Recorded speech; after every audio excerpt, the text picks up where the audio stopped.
In today's episode, I'm going to share with you a marketing decision you need to make that will directly impact every single element of your marketing from this day forward.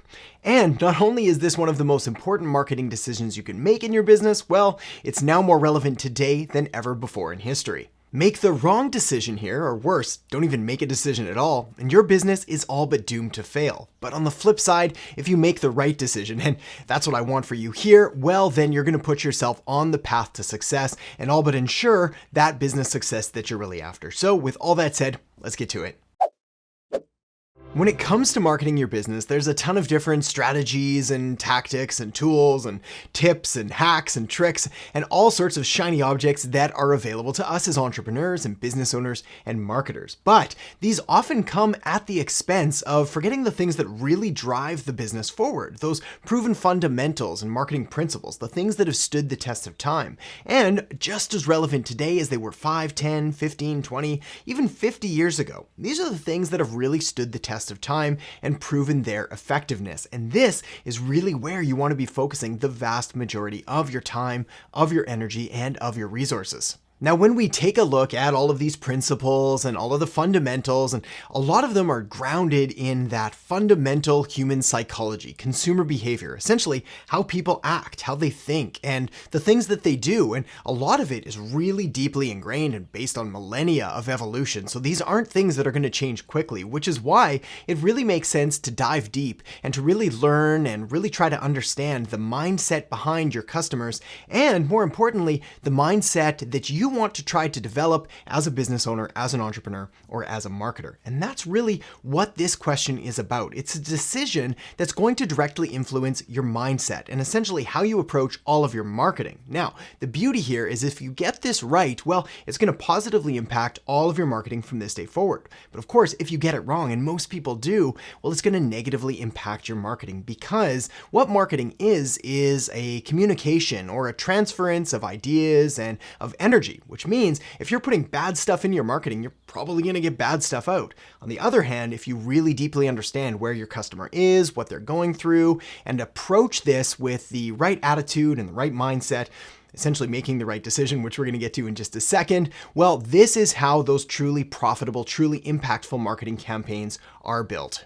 Probably most importantly of all, though, is that this decision, this approach, or this mindset that you go into your marketing with, well, it's going to be just as relevant today in this crazy, uncertain economic environment that we're all operating in. But the beauty is that, yes, it's relevant today, but it doesn't matter if you're watching this video right now in the middle of the pandemic, or if days or weeks or months, maybe even years have passed, because the reality is that this mindset shift, this way of approaching your marketing, this decision that you make, well, it's going to be just as relevant as we move into the future, just as it's been as relevant 5, 10, 20, 50 years in the past. But maybe even more relevant today, because things have shifted, things have changed, and the way that we're doing business now, well, we can never really go back to how it was before. Consumer behavior has changed, the way that people interact and engage with companies and businesses has changed, the demand for content has changed. Everything has changed, but that's okay as long as you approach it in the right way. And all of that leads me perfectly into the decision that I need you to make right now. Albert Einstein once famously said, "The most important question a person can ask is the universe a friendly place?"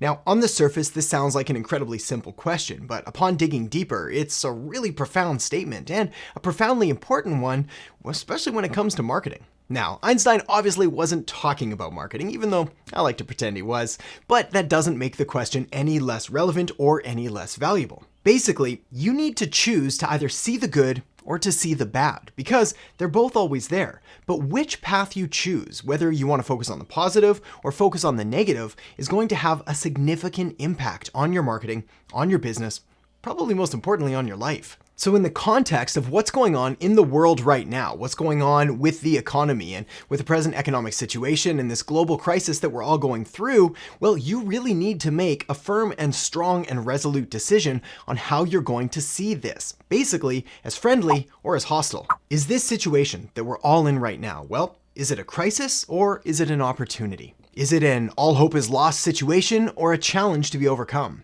fatalistic, nihilistic, all hope is lost, give up, go back to bed and wake me up when this whole thing is over predicament, or a chance to rise up, to serve others, and to show the world what you're truly made of? Now, I appreciate this very much sounds like more of a personal development question, and this is definitely not a personal development show, but I assure you, this is very much a marketing question because the energy, the attitude, and the approach that you go into your marketing with, it's going to come across on the other side. So if you're approaching your marketing with a negative attitude, with fear, with scarcity, with all of the bad stuff that people really don't want or need right now, well, that's going to come across and it's going to do more harm than good. The alternative is just clamming up, shutting up, and doing nothing at all, which also isn't doing anybody any favors, including your customers, including yourself. Now, I appreciate that during tough situations, during challenges, during times of crisis, it's hard to try to see the silver lining to the cloud, right? It's hard to try to find the good in a bad situation. But as hard as it is, let me tell you something that I know to be true. I've had a lot of conversations over the last few weeks and last few months with very successful entrepreneurs, people that are doing great things with their businesses. And I promise you, the underlying theme, the underlying trend to all of the most successful people that I've spoken with is that they're making the active decision to see this challenge as exactly that, as a challenge to be overcome, as an opportunity to serve, rather than as a crisis or an all hope is lost situation. So, food for thought. So, if some of the most successful entrepreneurs are choosing to see this as an opportunity to serve and to connect and to create and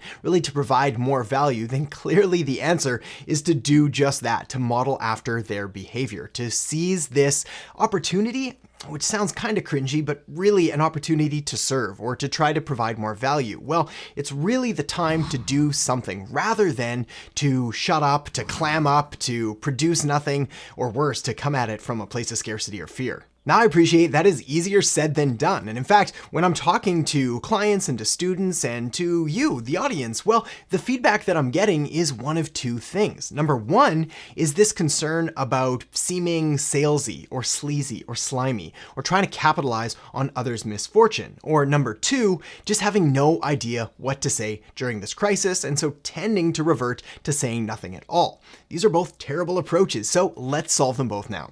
First of all, let's address the fact that people are concerned about seeming salesy or slimy or sleazy or really trying to take advantage of the situation. And the reality is, if you're a good person, and I know you are, and you've got a good business, and I hope you do, that provides value and really helps and seeks to serve others, well then you have a duty and an obligation to continue to serve and to help and to provide value. Probably now more so than ever before.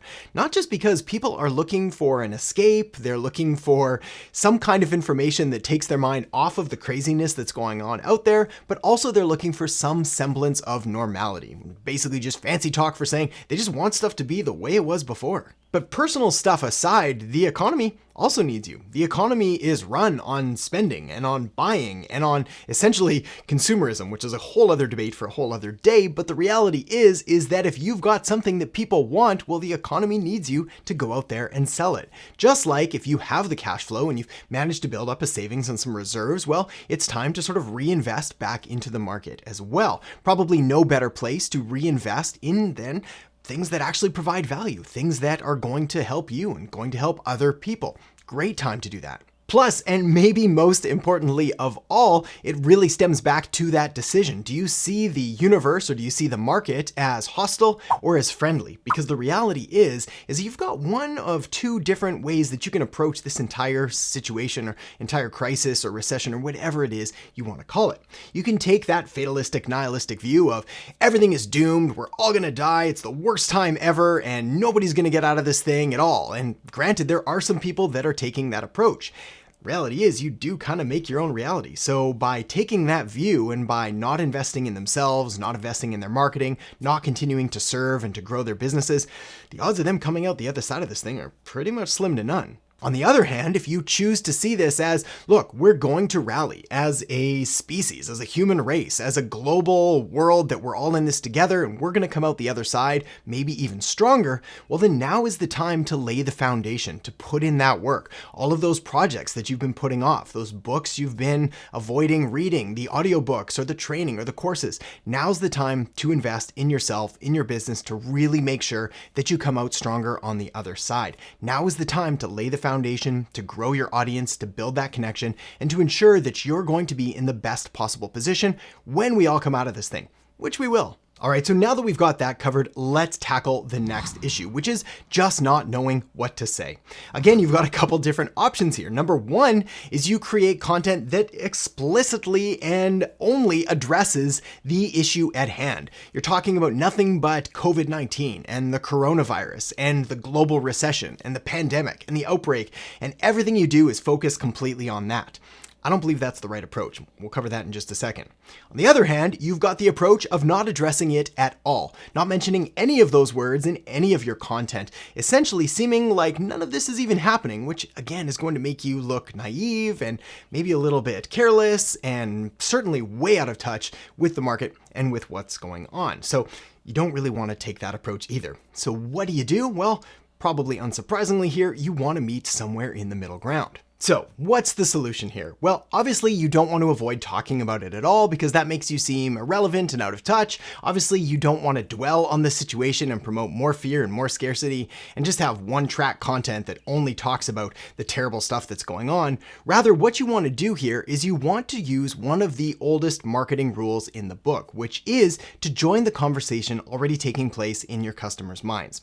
And the conversation that's taking place in your customers' minds is very much around COVID-19, the coronavirus, economic recession, the global impact, what this means to the health of themselves and of their family and of their business and of their livelihood. So you want to address the situation, but then move on. Of course, when you move on, make sure that the content and the marketing that you're putting out is relevant to the situation at hand.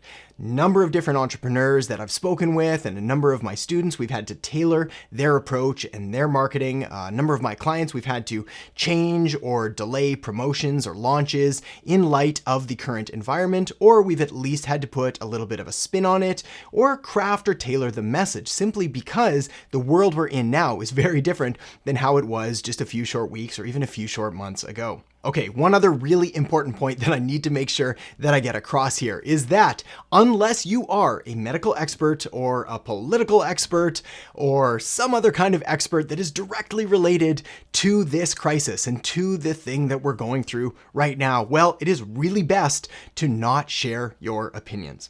Now, I know I'm a big advocate of authenticity and of being yourself and of letting your personality come across, but now's probably not the time, especially when there are so many fake experts out there. There's so much news and opinions and gossip and rumors and conspiracy theories, and it's just oh man, I can't even find the right word for it. Some combination of crazy and chaos. But chaos sounds like a bad crayon knockoff brand. So avoid the chaos. Just stay right out of it. There's no need, and nobody really wants to hear your opinion or your advice on topics that you're probably not uniquely qualified to talk about. So address the situation, say, yeah, stuff's crazy and this is going on and that's going on, but let me stay in my lane. Let me provide value in the best way that I know how, which is talking about XYZ or whatever service or whatever product or whatever offer that your business and your company talks about, and really the problems that you're uniquely positioned to solve. That's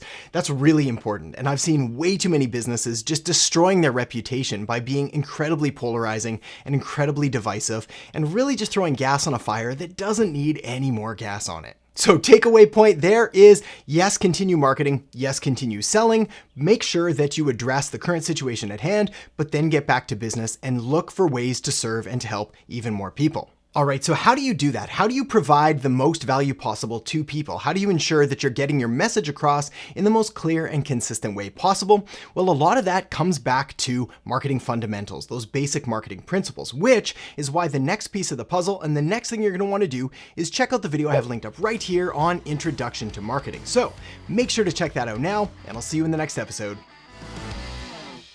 as I fell in love with marketing years ago when I first got interested in figuring out why people buy and act the way they do, and later how to influence and